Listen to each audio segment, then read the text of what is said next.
बोलो जयकारा बोल मेरे श्री गुरु महाराज की जय।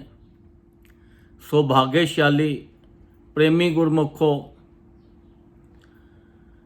ये जो जीव है जब संसार में आया, इसको भेजा गया तो इसको एक शरीर दिया, चल भाई तू इसके अंदर जा और जाकर ये जो संसार बनाया है, ये जो माया नगरी बनाई है, इसका जाके आनंद भोग, क्योंकि ये संसार में सारे सुख हैं। और साथ में परमात्मा का नाम ले, मेरा नाम ले, ताकि तू अपना ये संसार के भी सारे सुख भोगे और परलोक के भी सुख भोगे और ये 84 लाख योनि से बच जाए, ये दुखों से बच जाए और सुख ही सुख तेरे भाग्य में रहें और आखिरी में तो सीधा आनंद धाम में आ जाए। जो ये आनंद धाम कहाँ है? ये बैकुंठ से भी ऊपर है। बैकुंठ कहते हैं बहुत बढ़िया है, जहाँ संसार की सब सुविधा है, ये उससे भी ऊपर है आनंद धाम। तो देखो हमारे ऊपर कितनी कृपा की परमात्मा ने। हम ये यहाँ आकर हम उस चीज़ को तो भूल गए।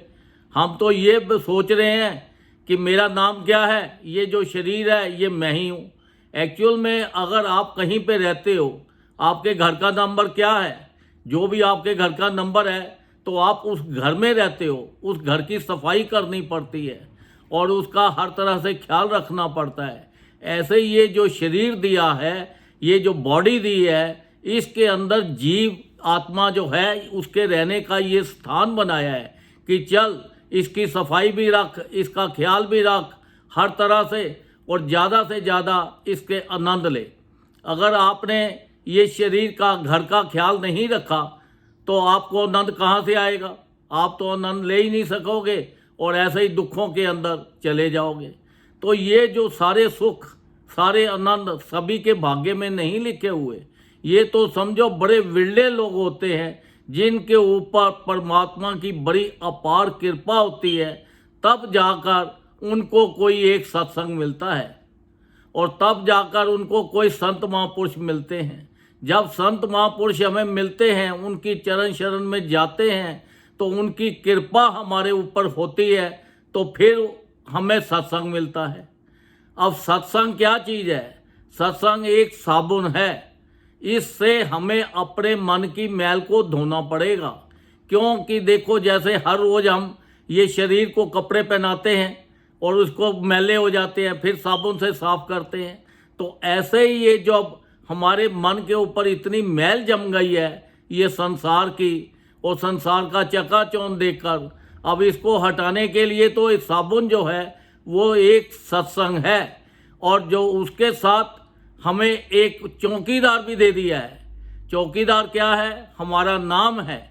जितना हम नाम जपेंगे, चौकीदार हमारे साथ रहेगा, तो हमें ये जो संसारिक चीज़ें हैं, ये जो डाकू हैं, ये हमें हमारे ऊपर कब्जा नहीं कर पाएंगे। जो काम, क्रोध, लोभ, मोह, अहंकार जो है, ये अपना हर वक्त हमारे ऊपर सवार रहते हैं। जिसका मौका लगता है वही हैवी हो जाता है। तो अगर हम नाम जपेंगे तो ये चौकीदार उनका ख्याल रखता है, उनको आगे आने नहीं देता। तो देखो हमारे ऊपर तो संत महापुरुषों ने कितनी अपार की कृपा की है। ऑल ओवर द वर्ल्ड हमें सत्संग आश्रम बना दिए हैं। वो कहते हैं ये सत्संग में जाओ, अपने मन की मैल को धो और ये जो चौकीदार है इसको अपने साथ रखो। हर वक्त उठते बैठते चलते फिरते हर वक्त इसका नाम जपो। जितना ज़्यादा नाम जपोगे तो ये हमारे ऊपर, ये संसार के जो डाकू हैं, ये हमारे ऊपर काम नहीं कर पाए, उनका बस नहीं चलेगा, वो अपना काम नहीं कर पाएंगे, क्योंकि हर वक्त ही वो चौकीदार हमारे साथ है। और मन को हम धो रहे हैं तो हमारे कपड़े आपने देखो साफ़ सुथरे पहने हो, आपका घर साफ हो तो आपको कितना अच्छा लगता है। अगर घर के अंदर गंदगी हो, सफाई ना हो, कपड़े मैले हों तो कैसा लगेगा?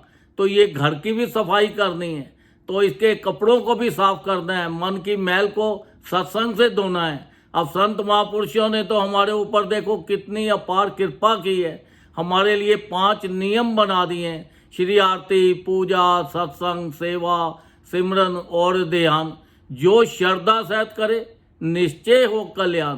वो कहते हैं कि अगर सत्संग में पूरा वक़्त नहीं मिलता, कम भी जाते हो, तो आपके अगर परिवार में ये 5 नियमों का पालन भी हो जाता है तो तब भी आपका कल्याण हो जाएगा। जिस परिवार में ये 5 नियमों का पालन होता है वहाँ पर भगवान खुद साक्षात वहाँ पे खुद रहते हैं, क्योंकि जो संत महापुरुष हैं ये तो एक साक्षात भगवान का रूप है। ये तो इंसान का रूप अवतार लेकर तो हमारे बीच में आए हैं और हमारे ऊपर इतनी कृपा कर रहे हैं।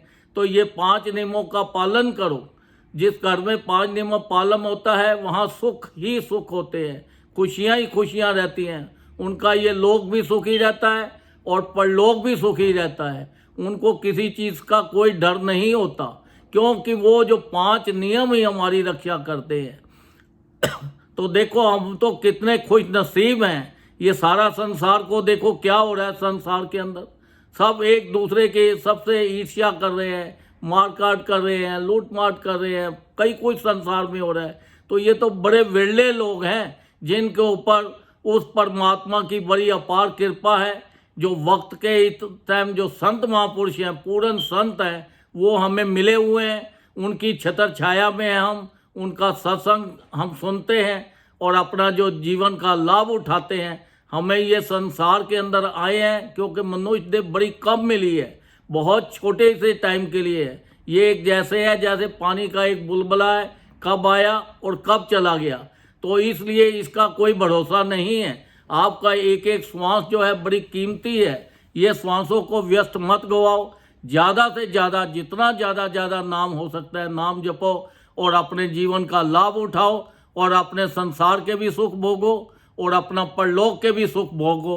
और आपके सब दुख जितने भी हैं वो जीवन में आए ही नहीं और 84 लाख योनि से बच के हमेशा के लिए आप अनंत धाम में चले जाएं और अपना जहाँ पे मौजे ही मौजे हैं, सुख ही सुख है। संसार के भी आपको सारे सुख मिलेंगे और परलोक के भी ज़्यादा सुख मिलेंगे। हमें उनके हुक्म के मुताबिक चलना है, उनके बनाए हुए नियमों में चलना है, जिससे संत महापुरुषों को भी प्रसन्नता हो और हम भी खुश रहें। उन्होंने देखो बताया है कि अगर कोई इंसान नहीं, ज़्यादा कम से कम हर इंसान को 2 घंटे रोज़ भजन करना चाहिए। अगर 2 घंटे कंटिन्यू नहीं बैठ सकते तो 1-1 घंटा करके बैठो।